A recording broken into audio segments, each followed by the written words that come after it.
Star प्रवाह वाहिनीच्या घरोघरी मातीच्या चुली या मालिकेच्या प्रेक्षकांसाठी आता एक मोठी बातमी समोर येत आहे। कारण या मालिकेतून 2 कलाकारांची एक्झिट झाली आहे, तर त्यांच्या जागी 2 नवे कलाकार या मालिकेत आपल्याला पाहायला मिळणार आहेत।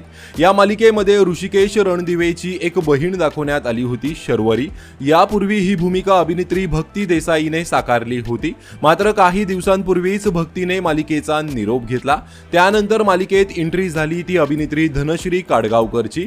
धनश्री या मालिकेमध्ये शर्वरीचं पात्र साकारत आहे।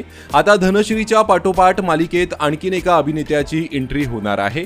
आता या मालिकेमध्ये जीव माझा गुंतला या मालिकेतील मुख्य अभिनेता सौरभ चौघुले याची एंट्री होणार आहे। सौरभ या मालिकेमध्ये विक्रांतच्या भूमिकेत दिसणार आहे। ही भूमिका सुरुवातीला अभिनेता अक्षय वाघमारे हा साकारत होता, मात्र आता अक्षय मालिकेतून बाहेर पडला आणि त्याच्या जागी सौरभ आला आहे। मालिकेमध्ये विक्रांत आणि शर्वरी हे पती पत्नी आहेत। सौरभ आणि धनश्री हे दोघेही मालिकेत विलनची भूमिका साकारत आहेत। तर तुमची या मालिकेसंदर्भात काय प्रतिक्रिया आहे, कमेंट करून नक्की सांगा। धन्यवाद।